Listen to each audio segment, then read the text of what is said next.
My life before my addiction, well, actually, I had a normal life. I was married. I had two beautiful children.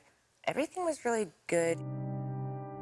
Then when I was 24, my doctor started prescribing me Loratab.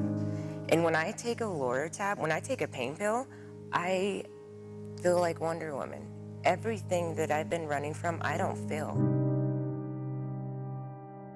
When I realized that I had an addiction, I was afraid. I was so afraid. The two things that I knew is that I wasn't worth anything and I was going to lose my kids. And so what I did is I tried to use more to hide it. I started doing cocaine. I was introduced to meth. But those didn't, they were nice for being an addict. They were nice for me, but really it didn't help with anything with the pills and the withdrawing. Drinking didn't help, nothing helped. A friend introduced me to heroin.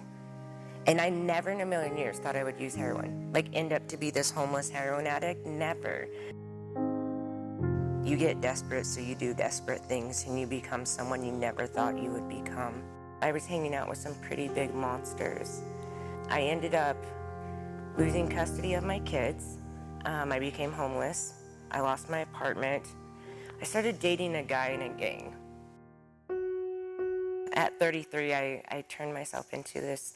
It's Volunteers of America. It's a free place for if you're homeless and you don't have insurance. I didn't want to die. I didn't have the courage to kill myself.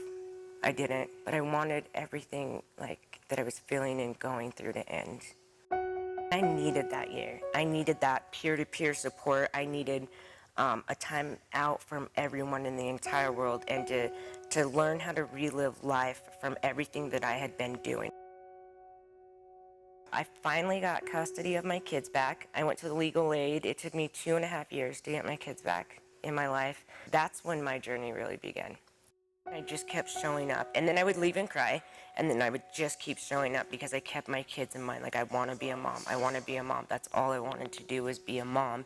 And it took me about 8 months to really feel. My son gave me a hug, and he told me he was proud of me.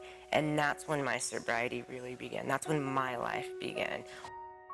I work at a gym called Fit to Recover, and I'm the client relations manager. So what that means is I manage the clients that come in here and the schedule here, but I also teach the treatment centers. When I felt I was going to give up, you were right there, giving me what I needed to keep moving and to survive through this. So without you, I probably would have walked out the door.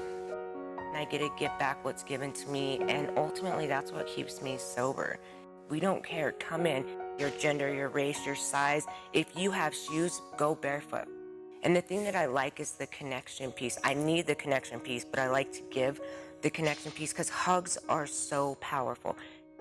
When I come into this community space, I'm not alone. And that is what this gym means to me. Like, I need this gym. I need the community.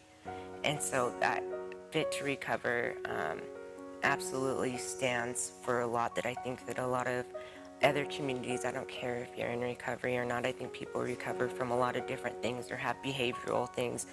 This is what makes the world a better place, is places like this.